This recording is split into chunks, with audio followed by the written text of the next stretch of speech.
Assalamualaikum warahmatullahi wabarakatuh. Baiklah anak-anak, pagi ini kita akan bersama-sama nonton film G30 SPKI.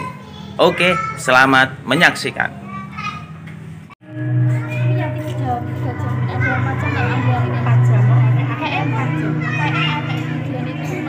Musiknya semeden. Barengan sing ngudung ya Pak, G30 ya anak-anak ya. Nget ditembaki ya bare iki. Waduh.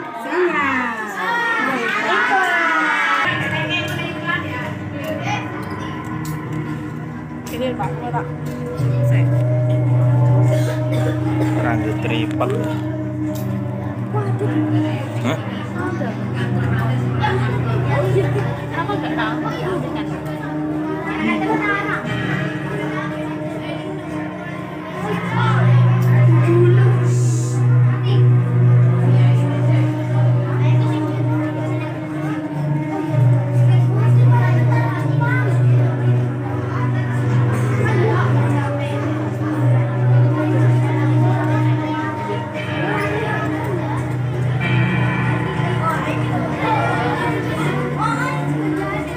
Penganiayaan ini terjadi pada tanggal 13 Januari 1965 sekitar subuh di Desa Tanigoro yang terletak tidak jauh dari kota Kediri. Ribuan orang-orang PKI menyerbu tempat training center pelajar Islam Indonesia. Kecuali melakukan pemukulan terhadap seorang kiai dan beberapa orang guru, mereka menginjak-injak kitab suci Al-Quran. Masangnya Dua hari kemudian, ini pada tanggal 15 Januari 1965, di suatu desa juga di Kediri, ribuan orang-orang PKI menyerang petani Sudarno dengan dalih sengketa sawah. Kepala desa yang mencoba melelehkan dan menengahi tidak luput pula dari pengeroyok. rasa demi. Oh gitu. Pada tahun yang sama di Sumatera Utara, terjadi aksi sepihak PKI yang dikenal sebagai peristiwa Bandar Bekasi. Peristiwa ini merupakan sengketa tanah milik negara dengan kaum tani yang menggarap secara tidak sah dan sebenarnya persoalannya telah diselesaikan secara baik. Tetapi kaum tani kemudian dihasut oleh orang-orang BTI PKI untuk menuruti kembali tanah itu secara sepihak melawan pemerintah. Dalam peristiwa ini seorang petugas Autu Sujono tewas karena dikeroyok dan dianiaya. Aksi-aksi sepihak yang didalangi PKI ini juga terjadi di Indramayu, Boyolali, Klaten, dan berbagai tempat lainnya di Indonesia. Sementara itu, sebenarnya pada bulan Desember 1964 terungkap adanya dokumen tentang rencana perebutan kekuasaan yang akan dilakukan oleh PKI.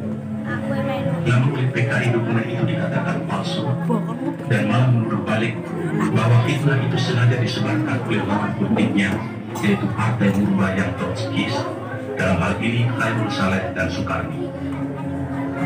Juga dokumen yang semacam pernah tersiar menjelang pemberontakan PKI Madiun tahun 1948 yang juga disanggarnya namun kemudian terbukti benar. Dalam rangka persiapan gerakan perebutan kekuasaan negara, Partai Komunis Indonesia (PKI) membentuk biro khusus pada tahun 1964. Tugas biro khusus ini adalah melakukan infiltrasi ke dalam tubuh pabrik. Sifat kegiatannya rahasia, dan biro ini dipimpin oleh Sam Kamaruzaman sebagai ketua, yang bertanggung jawab langsung kepada ketua partai D.N. Aidit. Biro khusus inilah yang kemudian diberi tugas oleh pimpinan PKI untuk menyusun gerakan 30 September 1965.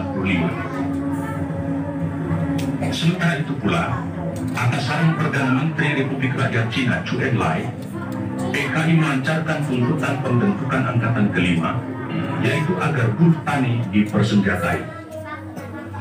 Tuntutan PKI ini tidak mendapat dukungan kecuali dari pimpinan Angkatan Udara Auri, Menteri Panglima Angkatan Udara Omar Ghani. Sebaliknya, Menteri Panglima Angkatan Darat Letnan Jenderal Ahmad Yani secara tegas menolaknya, karena menurut perhitungannya pembentukan angkatan kelima akan menimbulkan keruwetan dalam garis komando maupun pengawasan kekuatan bersenjata di Indonesia. Perlu dicatat, gagasan ini sebenarnya tidak lepas dari kesanggupan Chou En-lai yang menjanjikan 100.000 pucuk senjata ringan secara cuma-cuma. Dalam kenyataannya kemudian, meskipun pembentukan angkatan kelima tidak terwujud, namun pemberian senjata dari RRC ini tidak terlepas dari penyusunan kekuatan bersenjata yang digunakan oleh PKI dalam gerakan 30 September 1965. Karena sikap pimpinan Angkatan Darat yang tidak mau mendukung tuntutan PKI tersebut,